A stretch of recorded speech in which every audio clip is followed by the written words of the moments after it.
अस्सलाम वालेकुम viewers. स्टिक्योमेट्री chemistry की एक ब्रांच है जिसमें quantitative relationship between reactants and products का हम फाइंड आउट करते हैं। स्टिक्योमेट्री में शर्त होती है कि इक्वेशन हमेशा बैलेंस्ड केमिकल इक्वेशन हम यूज़ करते हैं जिसमें क्वांटिटेटिव रिलेशनशिप बताते हैं रिएक्टेंट्स और प्रोडक्ट का, या इनके रिएक्टेंट कितने रिएक्टेंट्स मिलकर कितनी प्रोडक्ट दे रहे हैं या कितने प्रोडक्ट्स की क्वांटिटी हमें क्या मिली है, जिससे हम ये फाइंड आउट कर सकें कि हमने कितनी क्वांटिटी ली थी रिएक्टेंट्स की। तो ये जो कुछ कैलकुलेशंस होती हैं ये हम स्टिक्योमेट्री में कैलकुलेट करते हैं। तो ये इसकी छोटी सी डेफिनेशन है कि ये क्वांटिटेटिव रिलेशनशिप है रिएक्टेंट्स एंड प्रोडक्ट्स का in a balanced chemical equation. तो this is called stoichiometry. Limitation of chemical equation. Chemical equation की कुछ ड्रॉबैक्स, कुछ लिमिटेशंस होती हैं। जो नंबर 1 है, do not tell condition of reaction. Chemical equation को देख के हमें कभी भी कंडीशन ऑफ रिएक्शन नहीं पता चलता, यानी कि ये रिएक्शन पे क्या टेम्परेचर यूज़ किया हमने या क्या प्रेशर था जिस पे ये रिएक्शन हो रहा है। It do not tell rate of reaction. Rate of reaction को कभी भी हम केमिकल इक्वेशन देखते हुए बता नहीं सकते कि रिएक्शन जो है वो स्लो था या फास्ट रिएक्शन था। समटाइम केमिकल इक्वेशन को हमें लिखते हुए ऐसा चेंज भी डिस्क्राइब करना पड़ता है जो कि हुआ ही नहीं होता, यानी कि वो चेंज रिएक्शन में हुआ नहीं होता और हम केमिकल इक्वेशन में लिख देते हैं। तो ये कुछ लिमिटेशंस हैं केमिकल इक्वेशन की। सपोज ये जो लिमिटेशंस हैं ये ए और बी दो रिएक्टेंट्स हैं जिन्होंने मिलके क्या अपने सी और डी कोई भी प्रोडक्ट है। अब ना ही हमें ये इक्वेशन को देखते हुए पता चल रहा है कि इसकी कंडीशंस क्या है, टेम्परेचर क्या यूज़ किया है, प्रेशर क्या है। ना इक्वेशन को देख के हम ये बता सकते हैं कि आइदर ये रिएक्शन स्लो था या फास्ट था। ठीक है, तो ये कुछ लिमिटेशंस हैं इसकी। अब स्टिक्योमेट्री कैलकुलेशंस के अजम्पशंस देखते हैं। अजम्पशन इन मफरूजात कि क्या स्टिक्योमेट्री कहती है। नंबर 1 है, are reactants are completely converted into product. सारे के सारे रिएक्टेंट्स प्रोडक्ट में कन्वर्ट हो जाते हैं। अगर सारा रिएक्टेंट प्रोडक्ट में कन्वर्ट ना हो तो कभी भी हम क्वांटिटेटिव रिलेशनशिप ना बता सकें कि कितना हमने जो है ना रिएक्टेंट दिया था। अब सेकंड 1 है, नो साइड रिएक्शन। अगर कोई भी साइड रिएक्शन नहीं होता, लाइक अगर कार्बन और ऑक्सीजन आपस में रिएक्ट कर रहे हैं तो हमेशा कार्बन डाइऑक्साइड ही बनेगी, कभी भी इसमें कार्बन मोनोऑक्साइड या ऑक्सीजन अलग से नहीं निकलेगा, कोई साइड रिएक्शन नहीं होता। 2 लॉज फॉलो होते हैं स्टिक्योमेट्री कैलकुलेशन करते हुए। Number 1, law of conservation of mass, यानी कि मास कभी भी डिस्ट्रॉय नहीं होता, वो जस्ट उसकी फॉर्म चेंज होती है, वो कन्वर्ट होता है from one form to another. Like यहाँ पे हमारे पास हाइड्रोजन है और ऑक्सीजन है। ठीक है, जब भी रिएक्ट करेंगे तो 2H वाटर बनेगा। ठीक है, यहाँ पे हाइड्रोजन ऑक्सीजन टूटे नहीं है बल्कि एक फॉर्म से दूसरे फॉर्म में कन्वर्ट हो गए हैं और क्या बना है, वाटर। सेकेंड लॉ है, law of definite proportion means ratio. Definite proportion means ratio, जब यानी 2 हाइड्रोजन हमेशा एक ऑक्सीजन के साथ मिलेंगे तो पानी बनेगा। तो ये रेशो और mass, law of conservation of mass, ये दोनों लॉ स्टिक्योमेट्री फॉलो करती है। अब स्टिक्योमेट्री कैलकुलेशंस को यूज़ करते हुए हम कुछ रिलेशनशिप्स को निकाल सकते हैं, लेकिन इसमें शर्त है कि इक्वेशन हमेशा बैलेंस केमिकल इक्वेशन को हम यूज़ करते हैं। तो फर्स्ट रिलेशन है मैस मैस रिलेशनशिप। अगर हमें प्रोडक्ट का मैस दिया तो हम रिएक्टेंट का निकाल सकते हैं, अगर रिएक्टेंट का दिया तो प्रोडक्ट का मैस निकाल सकते हैं। लाइक नीचे मैंने एग्जांपल दिया है कि कैल्शियम कार्बोनेट, लाइमस्टोन को जब हीट किया तो कार्बन डाइऑक्साइड और क्विक लाइम हमारे पास आया। अब एग्जामिनर हमें कह देता है कि मैंने 25 ग्राम कैल्शियम कार्बोनेट को हीट किया, ठीक है, और इससे ये मेरे पास प्रोडक्ट बने हैं। तो आप प्रोडक्ट में जो कार्बन डाइऑक्साइड है उसका मास फाइंड आउट करें, यानी कि रिएक्टेंट का मास उसने मुझे दे दिया है, प्रोडक्ट का मैंने फाइंड आउट करना है। तो इसके लिए सबसे पहले क्या करेंगे, इनका मॉलिक्यूलर मास निकालेंगे। ठीक है, कैल्शियम 40, कार्बन 12, 3 इंटू इसका 16 ओवरऑल क्या आ गया, इसका 100 ग्राम कैल्शियम कार्बोनेट का। इसी तरह कार्बन डाइऑक्साइड का और कैल्शियम ऑक्साइड का आ गया। लेकिन एग्जामिनर ने कहा है कि 25 ग्राम, 100 ग्राम से 25 ग्राम का निकालना है। तो क्या करेंगे, CaCO3 और निकालना है किसका है, कार्बन डाइऑक्साइड का। अगर 100 ग्राम कैल्शियम कार्बोनेट ने 44 ग्राम कार्बन डाइऑक्साइड दिया है तो 1 ग्राम कितना देगा, 44 डिवाइडेड बाय 100। ठीक है, रिक्वायरमेंट कितनी है, 25 की, तो 25 ग्राम कितना देगा, 44 डिवाइडेड बाय 100 इंटू 25, तो इसे कैलकुलेट कर लेंगे तो राउंड अबाउट 11 ग्राम्स आता है। तो 11 ग्राम किसका आ जाएगा हमारे पास, कार्बन डाइऑक्साइड यानी कि प्रोडक्ट का मास।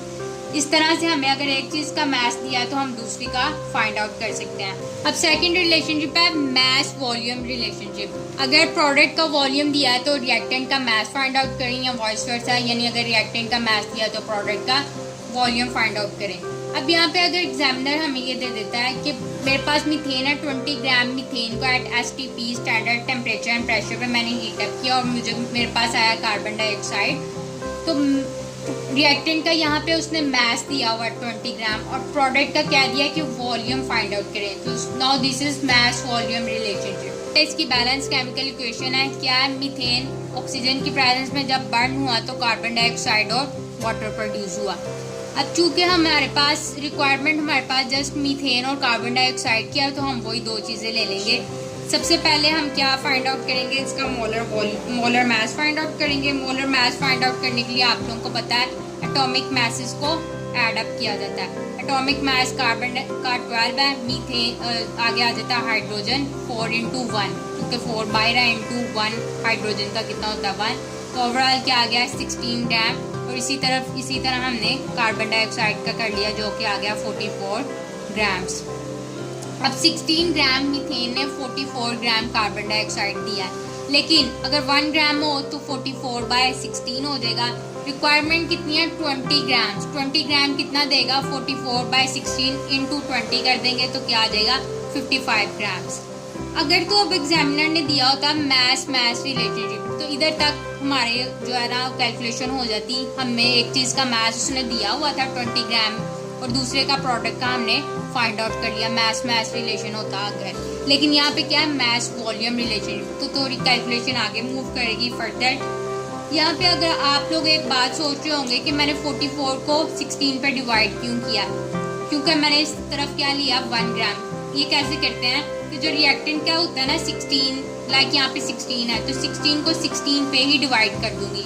दूसरी तरफ इसी तरह जो दिया होता है प्रोडक्ट की तरफ उसको भी रिएक्टेंट वाले मास से ही डिवाइड कर दूंगी, ठीक है। यानी कि सपोज करें यहाँ पे मुझे दिया होता है 20, ठीक है, और यहाँ पे होता है 25, तो मैं क्या करती यहाँ पे भी 20 को 20 से ही डिवाइड करती, मेरे पास क्या आ जाता 1, और यहाँ पे 25 को डिवाइड करती अगेन 20 के साथ ही, ठीक है। दैट्स वाई तो क्या आ जाता 1 ग्राम।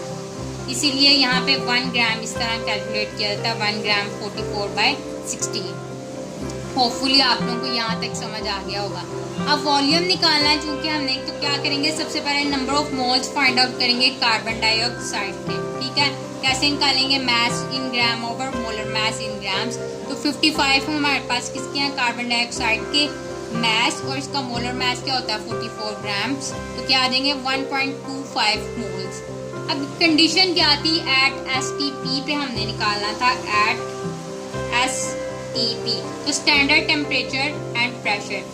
तो आपको पता है कि STP पे स्टैंडर्ड टेम्परेचर एंड प्रेशर पे 1 मोल गैस का वॉल्यूम कितना होता है हमेशा 22.414 dm³ होता है, लेकिन यहाँ हमारे पास यहाँ पे कितने मोल्स हैं 1.25, तो हम 1.25 को दोनों से मल्टीप्लाई कर देंगे, यानी कि 1 × 1.25, दूसरी तरफ भी 22.414 × 1.25, तो हमारे पास आ जाएंगे अगेन यहाँ पे 1.25 मोल्स हो जाएंगे इसके, और दूसरी तरफ क्या आंसर आ जाएगा हमारे पास राउंड अबाउट 28 dm³, यानी कि 1.25 मोल जब कार्बन डाइऑक्साइड के थे तो वॉल्यूम कितना आ गया 28 dm³, यानी कि 20 ग्राम्स हमें अगर उसने मीथेन दिया था तो हमारे पास कार्बन डाइऑक्साइड का वॉल्यूम कितना आया 28 dm³। तो ये वॉल्यूम निकालना आसान है, 3 स्टेप्स हैं। फर्स्टली मास फाइंड आउट करना होता है जैसे हमने कार्बन डाइऑक्साइड का किया, देन इसी के number of moles find out करने हैं, और STP पे आपको पता है 1 मोल गैस का वॉल्यूम कितना होता है 22.414। इस तरह से अगर एक का मास दिया है तो दूसरे का वॉल्यूम फाइंड आउट कर सकते हैं। थर्ड रिलेशनशिप है मास मोल रिलेशनशिप। अगर प्रोडक्ट के मोल्स दिए हैं तो रिएक्टेंट का मास फाइंड आउट कर सकते हैं, अगर रिएक्टेंट का मास दिया तो प्रोडक्ट का मोल फाइंड आउट कर सकते हैं। अब यहाँ पे एक छोटी सी एग्जांपल दे के मैं आपको बात समझाती हूँ। How many moles of KClO3 are required to produce 24 gram of oxygen, यानी कि 24 ग्राम ऑक्सीजन, 24 ग्राम ऑक्सीजन को प्रोड्यूस करने के लिए कितने मोल्स KClO3 के रिक्वायर्ड हैं। सबसे पहले एक बैलेंस केमिकल इक्वेशन इसकी लिखी, ठीक है, 2 KClO3 आगे KClO ऑक्सीजन बन गया, 96 ग्राम्स, 3O2 से क्या आता है मोलर मास, इसका कैलकुलेट करके ओवरऑल 96 ग्राम्स आ जाते हैं। 96 ग्राम ऑक्सीजन प्रोड्यूस हो रही है 2 मोल से, 2 मोल KClO3 से, लेकिन एग्जामिनर ने कहा है कि 24 ग्राम ऑक्सीजन जो प्रोड्यूस हुई है कितने मोल से प्रोड्यूस होगी ये हमने फाइंड आउट करना है। इसके लिए हम ऑक्सीजन और KClO3 को कंपेयर करेंगे। 96 ग्राम ऑक्सीजन प्रोड्यूस हुई है 2 मोल KClO3 से, अगर 24 ग्राम और 24 ग्राम्स तो वो कितने मोल से प्रोड्यूस होगी वो हमने सपोज कर लिए हैं x है। अब सिंपली हम इसे क्रॉस मल्टीप्लाई करेंगे, ठीक है, ओवरऑल इक्वेशन आ जाएगा हमारे पास, इनको मल्टीप्लाई करके 48, तो x इक्वल हो जाएगा 48 डिवाइडेड बाई ये 96 इधर मल्टीप्लाई था उधर जाके डिवाइड हो जाएगा, तो कितने मोल्स आ जाएंगे 0.5 मोल्स, यानी कि 24 ग्राम ऑक्सीजन जो प्रोड्यूस हुई है वो कितने मोल से होगी 0.5 मोल्स KClO3 से। इस तरह से आप लोग ये रिलेशनशिप फाइंड आउट कर सकते हैं। So this is all about stoichiometry. कोई भी बात समझ ना आया आप मुझसे कमेंट बॉक्स में पूछ सकते हैं। Do subscribe and like our channel. Thank you.